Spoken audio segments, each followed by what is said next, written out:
am Charumati, Assistant Professor from KCS Kasinada College. Today I am going to discuss about the e-banking. First, we are going to see about the contents of this slides. E-banking meaning, services, benefits, initiatives and opportunities. First, I am going to explain about the meaning of e-banking.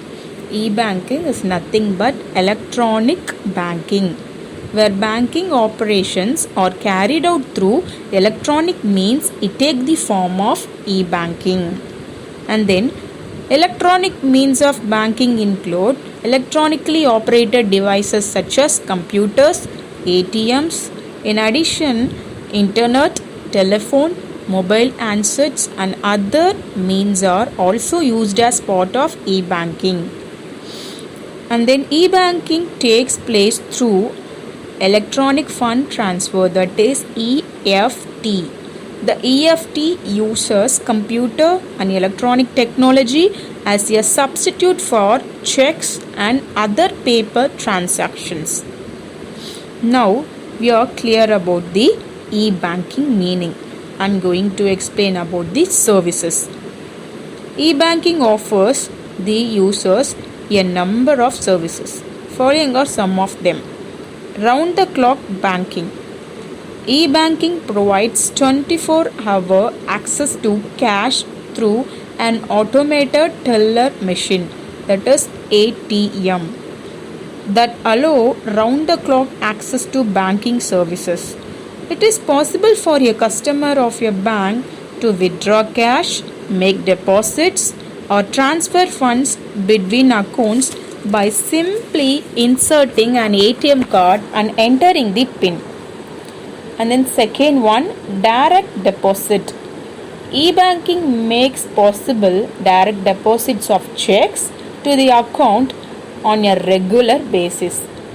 It also facilitates pre-authorized direct withdrawals so as to make payment of recurring bills such as insurance premiums, mortgages and utility bills.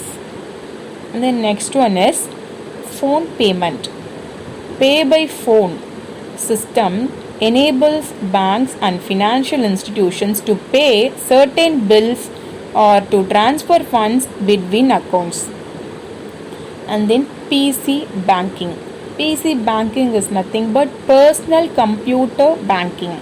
It allows the customer to handle many banking transactions through the personal computer. And then point of sale transfers. Here the point of sale transfer facilitates payment for purchases with a debit card, which also may be the ATM card.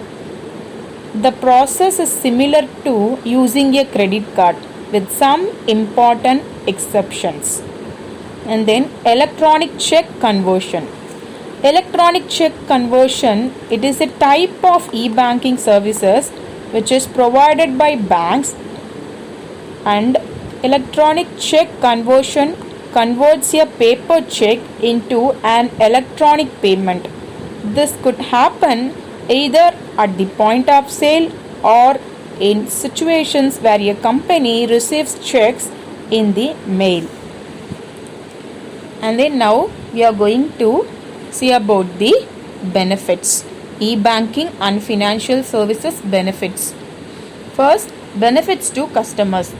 There are number of benefits which are providing to the customers. Number one, more convenience in transacting business. It giving the advantage of more convenient for the customers to transact their business.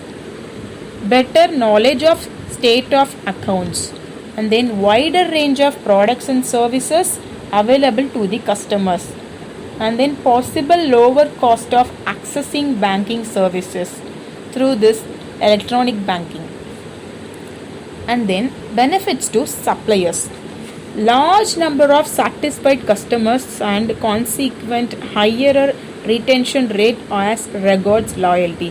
Through this e-banking, there are large number of satisfied customers and then they are retained by their services, and then possibility of attracting new customers, and then also more scope to offer differential services, and then opportunity for expanding banks operational base by participation in shared networks, and then also opportunity for cost saving in this e-banking in developing technology initiatives through participation in shared networks, and then opportunity for banks to deliver a dynamic range of virtual financial services at less cost through the network. So these are the benefits by e-banking and financial services. And then next topic is initiatives. The government of India and the RBI have taken a number of initiatives towards creating the advantage of electronic architecture for Indian banks. First, we are going to see about the generic architecture. A generic architecture has been introduced for the purpose of networking of banks. The architecture conceives two concepts, namely tree topology and then star topology. The tree topology introduced for the older banks that implies branches report to controlling officers and then to the head offices. But in star topology, on the other hand, has been introduced for the newer banks, while the tree topology is introduced for the older banks and the star topology is introduced for the newer banks, which have connectivity between the branches directly by the head office to enable banks to plan their computerization of newer activities.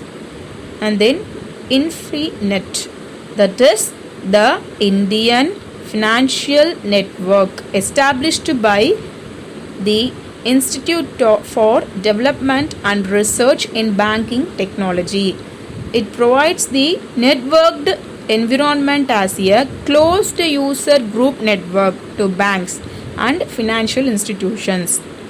The services available for the are transfer of funds related and other messages. And then payment system. Payment systems using information technology tools is another area of initiative which is implemented by the Reserve Bank of India. And then Reserve Bank of India plays a very important role in this activity. In the beginning, it was made that direction with the introduction of magnetic ink character recognition, that is MICR.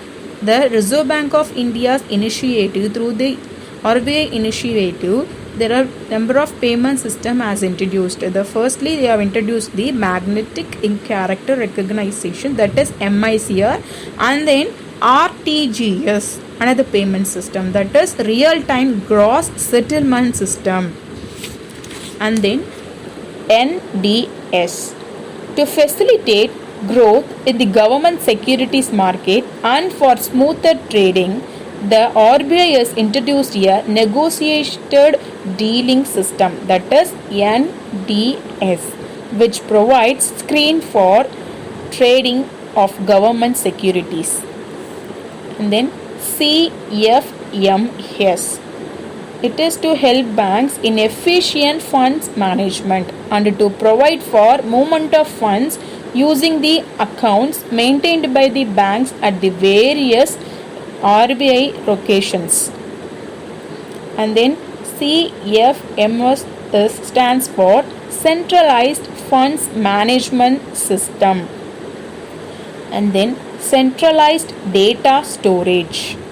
Another important initiative which is taken by Reserve Bank of India towards making the Indian tech smart is the creation of centralized data storage with decentralized processing, resulting in initiatives such as anywhere banking, anytime banking, shared networks, etc. And then internet banking. Internet banking is now in huge trend. And then, in order to ensure efficient and effective use of the internet banking facility, the Reserve Bank of India has introduced security measures such as suitable firewalls, proxy servers, authentication of messages, and other security features, which are to ensure the safeguard for the customers. And then, card usage. And then yet another development gaining importance is the usage of cards, especially smart cards, which can be used for access, security purposes by staffs, and as multi-purpose cards for constituents of banks for operating on their accounts and for facilitating movements of funds in a secure manner. So now we are finished with the initiatives which are taken by the Reserve Bank of India. Now we are going to see about the opportunities. E-banking and financial services is expected to give the following opportunities to all the users. First one is networking benefits. Broadening the base of computerization to cover the activities at all branches and controlling office and to ensure that these computers are networked in a first set of activities which bank have to make, and then connectivity of computers could be achieved through infinite. The benefits all of these would be in better funds management and then asset liability management and then risk management for banks and for the central bank in risk based supervision of banks, including payment system. And then emerging services. Another emerging services, the technology adopted by banks and financial institutions helps in offering the most emergent of services such as e-commerce and electronic data interchange. This is for interconnectivity of banks and their customers accompanied by changes in the delivery channels of the products. And then computer awareness. The use of banking technology also helps accomplish greater level of computer awareness among the staff by means of training through their own training establishments and from professional technical organizations. So we are now clear with the opportunities. Thank you.